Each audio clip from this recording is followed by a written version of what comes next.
Halloween, 6 strangers have been invited to a party. If they can stay up till dawn, they'll win $1 million each. The only catch is that they'll have to live through the night. Let the games begin.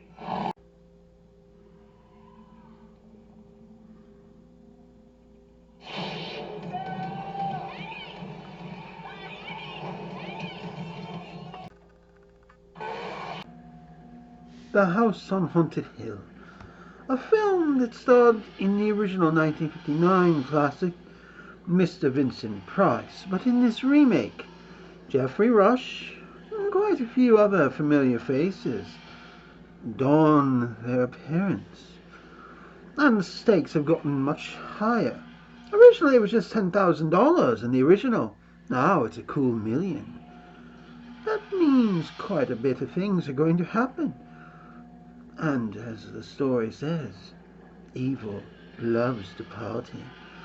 This remake was one of the first of Dark Castle, films based on the original Dark Castle pictures by Mr. Castle himself.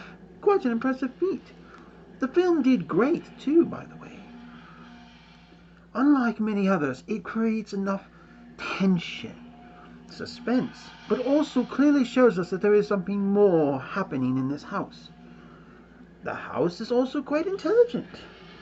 You'll figure that out when you see the film. And the dynamics between Mr. Vincent Price, or Stephen Price now, and his lovely wife are quite impressive. And yet there are certain things that harken back to that famous movie, The Little Coffins with Guns.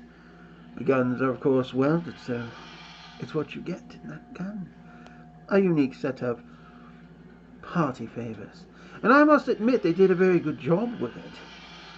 However, I must say, I was more than a little impressed. Why is that? The movie does very well. Builds its tension ever so slightly, shows itself off quite well, and proves to be a most entertaining film. The characters are done very well. There's even small emotional arcs, clear signs of terror, concern, and other things are rampant through the film. I must admit, I found myself intrigued with it. Geoffrey Rush, despite this slick-down look, does come across as a very unique Vincent Price type character. His wife, quite good. Fonka Johnson, I hope I'm saying your name right, miss, plays a very astute woman, someone who's clearly smarter than she seems, and also someone who's a little bit of a gold digger, if you get my drift. But I must admit, the film's real stars are the ones you feel for. It's a remarkable and unique film in that regard. They don't, well, they don't hold back. There's plenty of good tension in the film, plenty of good visual effects, and surprisingly, this film was not used much with CG.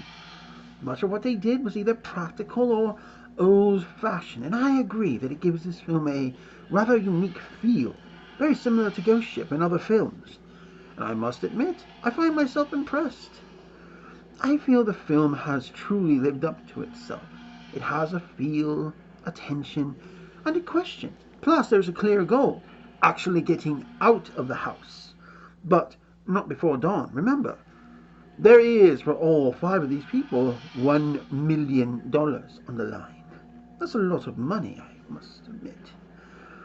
And it shows how serious things are. The film even makes points of the original, even offering us the original trailer on the DVD. Sadly, this is one film I haven't been able to find out if it is on Blu-ray or not. There's even a sequel, believe it or not. Quite an impressive one, in my opinion, as it's set up like a design-your-own-adventure story. Very unique. I must say, I found myself intrigued by it. I wonder what scenes we will see. Maybe we'll see something soon. Who knows? Like right now.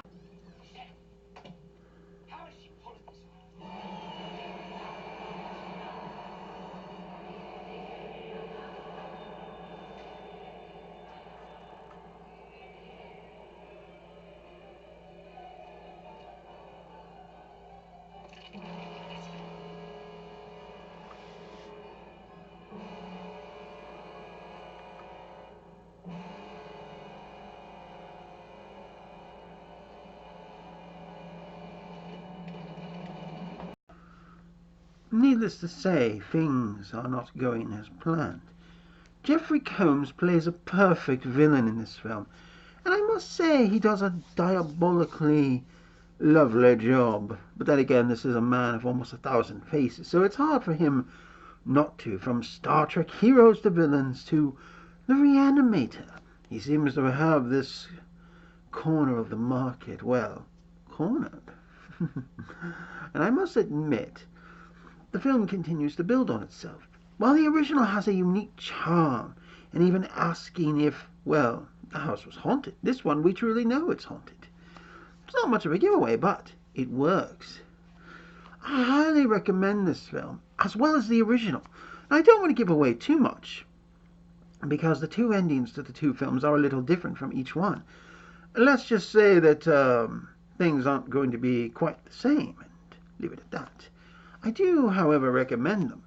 As I said, the story escalates, the haunting phenomena begins to increase, and, well, there'll be a bigger body count, of course, in the remake. But both films have a rather interesting, unique production design, a good story, and even though some of the original may be a little cheesy, I must admit it still has its charm. Both are highly recommended for Halloween, but I'm only reviewing the remake, right now. And to be fair, it still works. It's a good R-rated film. It's not too gory, not too violent, not too sexualized or any of that crap. You should be safe as long as your kids, are old enough. I'd say they have to be over 10. That's just me. But it's your discretion. Still, good film. And the plot will improve with time. I find myself enjoying watching this at least once a year. So does Mr. Hero, or I should call him sometimes also Mystery. But he preserves that more for me, even though we're both in the same line of work, if you get my meaning. After all, the dead need to go somewhere, and we like sticking around. It's clear this film had some good love put into it, and I think you'll agree with me. The little snippets you've gotten shouldn't whet your appetite, and I do mean whet. You might need a little soda, perhaps, like us, a nice bottle of rum to go along with it, and always more. To be fair, the film is quite good. I will give it a strong 8 out of 10, and a recommendation. After all, this is just the beginning for the 13 days of Halloween. We still haven't even gotten to the good stuff yet. The fun is yet to come. Please like and subscribe, and we'll be seeing you soon. Have fun. Oh, and do be careful to what parties you're invited, especially if they have a deadline of how long you must be there and a dollar amount. Just saying.